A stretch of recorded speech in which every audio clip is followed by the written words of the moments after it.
Hi there! My name is Justin Elliott with Elliott's Estate Sales, and today I'm going to do a review on 10 different online reselling platforms that you can make extra money on the side. Hi everybody, hi everybody, hi everybody. This is Justin Elliott with Elliott's Estate Sales. This is Justin Elliott with Elliott's Estate Sales. This is Justin Elliott with Elliott's Estate Sales. This is going to be our preview for our estate sale here in the Arbors. This is going to be our preview for our Preston Hills estate sale this weekend. This is going to be number 2 of 3 estate sales that we've got going on this weekend. We'll go ahead and get started. Okay, so when we go through our list, I have an entire page written of notes and such. And then also I have each one of the website platforms or the online selling platforms pulled up on my computer here. So we're going to start with my favorite, my number 1 suggested selling app for anyone and everyone that is wanting to resell and be able to ship those items that they're going to sell. Now, you can sell home goods, you can sell clothing on most anything and everything that I'm going to talk with you about today. And the first one that I suggest is going to be Mercari. I love Mercari. Mercari is very simple. It's very easy to list things online. And I have not had one problem with Mercari at all the entire time I have listed on them. I've listed on that platform for about 2.5 years. I have had, I think, maybe 1 return on a pair of shoes, and the process was really straightforward and it was easy to communicate with the buyers. It's easy to communicate with your buyers before and after the transaction. A lot of times after the transactions, you will also gain a follower because Mercari suggests that the buyers follow a buyer in which they had a good transaction. I think I have like 200 followers, something like that. And I've done like 357 transactions on Mercari since I've started. Now I also sell on 2 or 3 other platforms, and periodically I will also sell on a couple of other platforms, and we'll get to those in a minute. Number 2 is going to be Poshmark. I love Poshmark. Poshmark is an awesome site to sell on. It is targeted more towards female. It started targeted toward female. It also was targeted toward not only female, but female clothing. Shoes, blouses, skirts, dresses, accessories, purses, anything that you can imagine that's geared toward women's fashion. That's how Poshmark started. And as the period has gone that they've been opened, and as long as I've been selling on there, they have started opening up different categories, such as the recent category that's been opened up was home goods. So not only when you're scouting items and thrifting items at garage sales, at thrift stores, you can now consider that you're going to put that item on Poshmark, Mercari, eBay, and maybe perhaps a couple of other platforms as well. So there's always that option for you on Poshmark.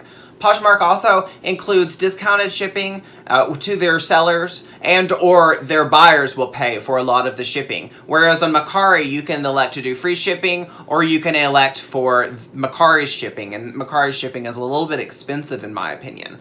But that is, whatever you want to do. You can use shipping on your own platforms. I use Pirate Ship. pirateship.com, and it is a really good platform, so definitely check that out. I do all of my shipping, if possible, on pirateship.com.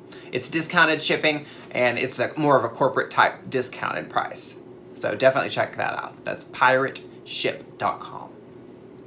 Number 3 is going to be eBay. Of course, eBay has been around since the early 90s. And to its conception, it's pretty much been a place that you could sell anything you wanted to anywhere around the world.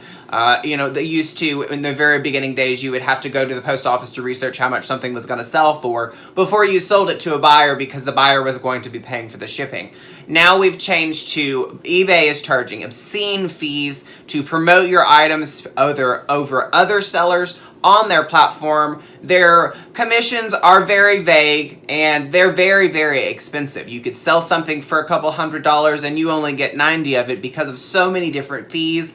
And depending on what categories you're selling in, the categories can be very, very competitive. And so you want to promote your listings higher than their listings, and so it costs you more and more money, and that money just starts adding up. So the more sales you have, the less you're making than you really thought you were going to make when you had the intention of purchasing those items. I think eBay, of all of the platforms that I'm going to speak to you about today, is the most expensive, but they've also been around the longest. So the way you have to weigh the benefits on eBay considerable to the rest of these that I'm going to mention.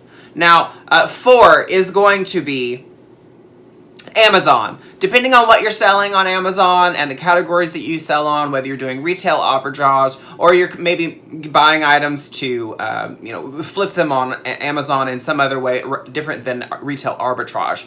Amazon is an amazing platform. It is the largest selling platform. It is the most lucrative platform to sell on, and right now it is the place to be and probably will be for a very long time.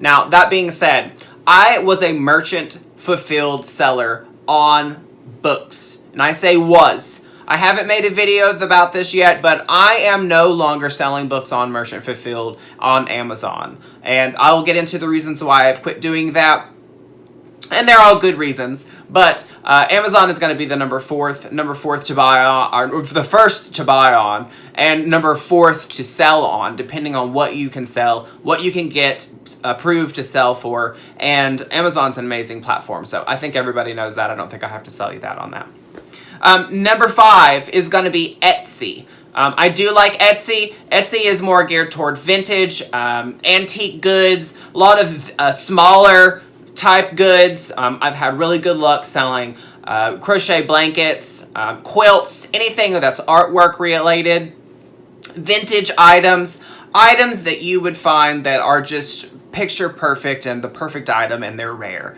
Those are really good items for Etsy. Anything mid-century modern, anything that's cool and just really shines, put it on Etsy. You can get that's what people are going on to Etsy for. And in my opinion, if I'm going to go and shop all of these particular sites, I'm price comparing and I want to see what good items and what the photographs look like and etc. But if I'm going to go to Etsy, I probably have intentions to buy if I'm going to go on Etsy. So remember that as a seller, that people are intentionally going to Etsy to look for those specific cool items. And if you can match what they're looking for, then you're going to get a lot more sales, especially on Etsy.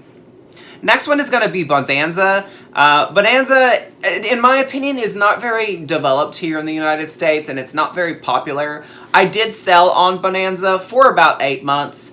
I did a few sales, and a lot of my products are cross-listed. I do sell a lot of used items. I do sell a lot of new with tag items, and this is aside from my estate sale business, because I do sell on-site personal goods, anything and everything that you can imagine that's in your home. So that's completely different from my selling on that venue. Now, the venues that I'm selling here online, majority of the things that I am selling, and I like to thrift, are going to be purses, shoes, any kind of clothing, ladies or men's. I love to sell collectibles, small items that are worth a lot of money that you can be able to ship for a reasonable amount. That is my ideal item. Now, I do get caught up in nostalgia and just things that I like, and I will buy them and I will resell them, even if it's, $10 or $15 profit, because I just want to find that item a new home, and I enjoyed rehoming that item. And I think we all are guilty of that, getting items maybe that we know that aren't going to make us $50, but, $5, $10, $15, $20, $30 in one day adds up to those numbers that you want. And so as long as you can keep in mind with those items how much it's going to cost to ship and how much it's going to cost to invest in that item to be able to flip it, you'll be completely fine. So now if I wasn't clear, Bonanza, in my opinion, is not really that good. It is number 6 on my list to sell on. There are plenty of people that do well on it. I was just not one of those. Next is going to be Craigslist. Craigslist Marketplace. Everyone has shopped on Craigslist. It used to be the best place to go. And I say used to. It is still a wonderful place to go to be able to find things for sale in your local market and to be able to sell things in your local market. Now, it does have its risks.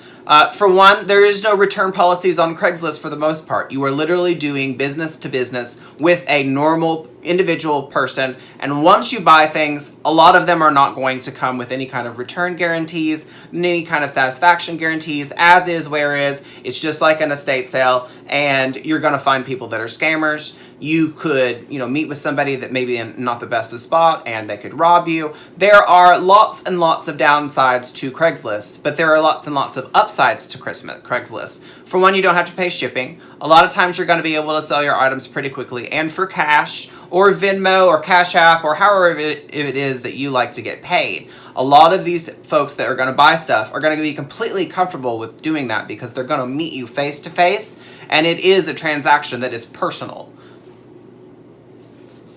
Next is going to be Facebook Marketplace, okay? And so this is number 8. Craigslist was number 7 of platforms to be able to sell on that are my favorite. Facebook Marketplace has its advantages and its disadvantages, just like all of these. Advantages, in my opinion, is that most of the time you're going to see whom you're doing business with. You can go to their profile if it's not blocked and see if they are a real person. The things that they post, the pictures that they post, you can see whether or not they have a good seller's rating, because Facebook Marketplace has implemented a seller's rating, and all of these are going to have seller ratings except for Craigslist. From my experience, I've not been able to see a seller's ratings on Craigslist. So just take that into consideration. At least if you're going to sell on Facebook Marketplace, you would have had to go through the time and energy to set up a Facebook account, find a photo, be able to put photos on your Facebook account, and be able to see the longevity of actually a real account, because I always check Facebook accounts. I'm in the habit of doing so when I communicate with people that are on the internet to make sure that they are a real person and that it's not a scammer. So that's definitely something that you need to consider more so with Craigslist, Facebook Marketplace, because you're not going to get that return policy, and you're also not going to have the safety of being able to shop within your home, and a lot of times to have things shipped to you. Now, Craigslist, I think, has implemented an option for shipping, and I know that Facebook Marketplace has also implemented an option for shipping, which is very convenient. But when I'm going to shop both platforms, I want to be able to go and meet the person, immediately within, maybe the same day. Maybe it's a car, maybe it's, a piece of artwork, maybe it's a collectible, and I want to get there first, because if they have it for sale, the longer they have it for sale, Facebook is going to advertise to all of their friends that they have things for sale. And their friends are going to get first dibs over you, 9 times out of 10. That's just how it is. So it's something else to take into consideration when you're selling on Facebook Marketplace. And I would advise that if you're going to meet on these apps to resell anything, that you meet in a Target parking lot. And I specifically pick Target parking lot because they are the most highly secured with cameras. And a lot of times, folks are not gonna, try to rob you in a place, in an atmosphere such like Target. It's generally a very busy place, and normally in a very populated area, and they have a lot of cameras. So your personal safety should be your concern. Next, number 9 is going to be an app and a website called Vinted. And it is a great little app. I sold about 12 items on there in about 6 months. And all the other items that I listed on platforms, they were selling quite frequently. I mean, I've sold thousands of items on Poshmark, and combined with Mercari and eBay. All of those platforms have sold very, very well for me. I have, 5 or 10 sales a day when I am listing at my highest and when I'm really, really focused on doing online sales. Now, estate sales do take a lot of my time up. So if I do an estate sale, I'm not going to be concentrated on sourcing generally, and I'm not going to be listing things 24 hours a day. Now, I still have to ship it, and I still sell it, and I still have to take offers and give offers back and do markdowns and etc. while I'm doing an estate sale. But when I'm going to go and sell things, I have, things sat there for a long while. I'm kind of a long tail seller instead of a short tail seller in a lot of my items. So I'm not trying to get the quick buck, I'm trying to get the higher sales numbers and to be able to sell items for more money. So keep that in mind when I'm going through these reviews. And if you're selling something that is cheaper, that's easily to obtain and can sell quickly, it might completely be different in your situation. So again, this is my opinion. My next app is going to be Depop, and I say app because from my experience and my, from what the research that I could find when I was selling on Depop, they are really an app-based selling platform, and they are geared toward mostly younger folks. Folks that are looking for 90s era stuff that is vintage, stuff that is, a hobo look, and it is a specific niche type items that sell well there, and it's mostly 90s clothing, sneakers, anything, Chicago Bulls, like with, the 90s, multicolored design, stuff like that, and it does really well. Mostly eras from 80s to 90s is going to be sold on Depop. And that is going to complete the 10 selling platform review and feedback, my experience on these platforms. If you have had better experiences or if you've had these same experiences, please let me know. I'm also open to maybe trying another platform such as these that I've listed. If you know of any other platforms that maybe might work for what I sell, please let me know. That is, helpful and you've had a good experience on. And I appreciate you watching. I hope you have a great day.